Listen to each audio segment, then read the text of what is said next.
Comparison number one should stop every local owner still pouring budget into Google Ads while ignoring AI search visibility.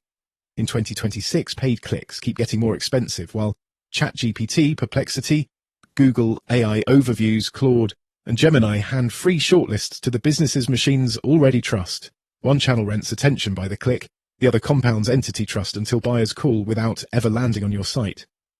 I'm going to break down the true cost stack of Google Ads for local service businesses, how AI search visibility actually drives revenue without CPC auctions, a head-to-head ROI model using real local unit economics, the hybrid budget split winners are using right now, and a 90-day plan to stop overpaying for clicks while competitors collect free AI recommendations. First, the true cost of Google Ads in 2026.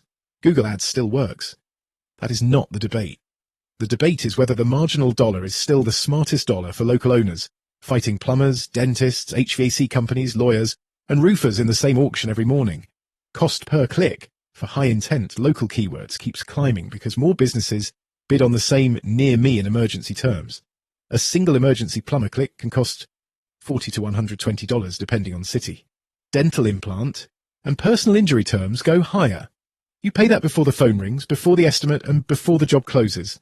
Then layer on the silent costs, quality score drag from thin landing pages, wasted spend on tire kickers who bounce, agency fees of 15 to 20%, creative testing, negative keyword maintenance, and the brutal part, when Google AI Overviews and the local pack answer the query above your ad, your click volume can fall while your cost per conversion rises.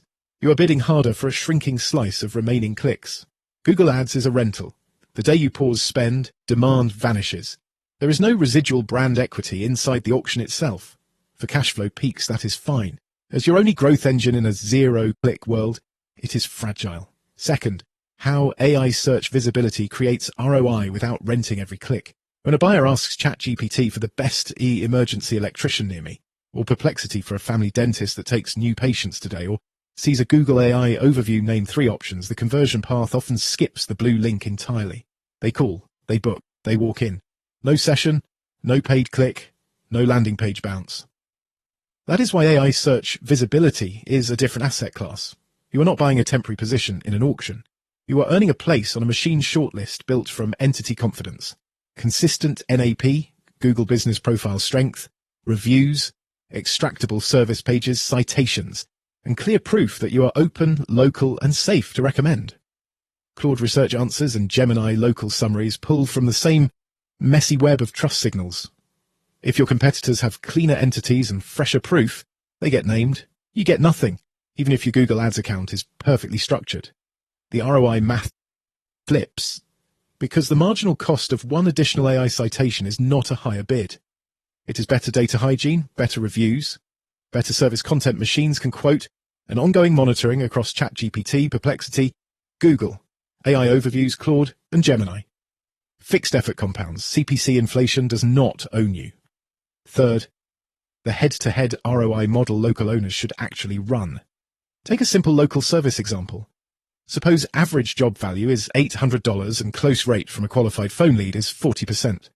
Revenue per lead is $320. Google Ads path, cost per lead of $120 after wasted clicks and no shows. Profit contribution before fulfillment is about $200 per lead, but only while you keep paying. Scale requires more budget at equal or worse efficiency as competitors bid up the auction. AI visibility path. You invest in entity cleanup, review velocity, service page extractability, and multi-engine prompt tracking. Monthly platform and labor cost might look like a few hundred to a few $1,000s depending on whether you DIY or use a system. If that work produces 10 incremental AI-referred calls a month that would never have clicked an ad, at $320 revenue per lead, you are looking at $3,200 in pipeline from demand that never entered the CPC marketplace.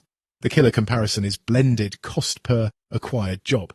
Ads win when you need volume tomorrow and your tracking is tight. AI search wins on payback period and durability, once you are consistently named.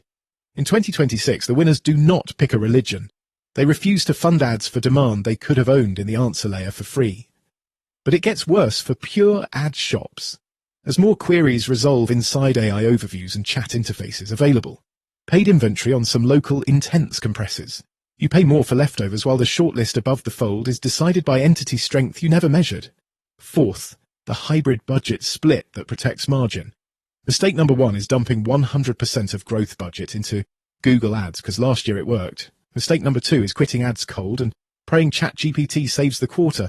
A practical split for many local businesses in 2026 looks like this. Keep a controlled ads baseline on your highest close-rate services and branded defense terms. Cap CPC and kill waste weekly. Move a defined percent of the old always on bloated spend into AI visibility operations. Google Business Profile Excellence, Review Response Discipline, Service Area Pages Machines Can Pass, Citation Consistency, and weekly prompt scorecards across 5 AI surfaces. Measure both channels with the same outcome, booked jobs and revenue, not vanity clicks or impressions. Track cost per booked job from ads separately, from cost per booked job from AI-referred and organic answer paths. Within 1 to 2 quarters, most owners see ads become a scalpel instead of a fire hose, while AI's shortlist share becomes the compounding moat. Also stop comparing channels on last click only. AI-influenced calls often show up as direct phone calls or branded searches after a ChatGPT mention. If your attribution ends at the Google Ads dashboard, you will overcredit auctions and underinvest in the layer that pre-sold the buyer. Fifth, build a 90-day plan to raise AI ROI and stop overpaying for clicks. Days 1 through 30. Baseline. Export true cost per book job from Google Ads, including wasted spend. Run the same money queries through ChatGPT, Perplexity, Google AI Overviews, Claude, and Gemini. Log whether you are named, ignored, or replaced. Audit NAP consistency, review gaps, and service page extractability. Days 31 through 60. Fix the entity. Correct listings, tighten categories, publish clear service and FAQ content in crawlable HTML, speed up mobile pages, and install a review flywheel. Rebuild ads with tighter match types, stronger negatives, and landing pages that match ad promise so quality score stops taxing you. Days 61 through 90. Scale what works. Raise budget only on ad groups with proven close rates. Double down on the AI surfaces where competitors still outrank you in recommendations. Create a weekly scorecard, CPC, cost per booked job, AI mention rate, share of voice on top 10 prompts, and call conversion by source. Recap. Google Ads rents attention and still matters for speed. AI search visibility compounds trust across ChatGPT, Perplexity, Google AI Overviews, Claude and Gemini, and often delivers cheaper booked jobs when buyers never click. The higher ROI channel is the one that produces a booked job at the lowest durable cost. In 2026, that is rarely ads alone. If you want the AI half without living in prompt spreadsheets every afternoon, Ninja monitors visibility across those engines, strengthens local entity signals, and shows where competitors collect the free shortlist, while your Google Ads account keeps paying rent.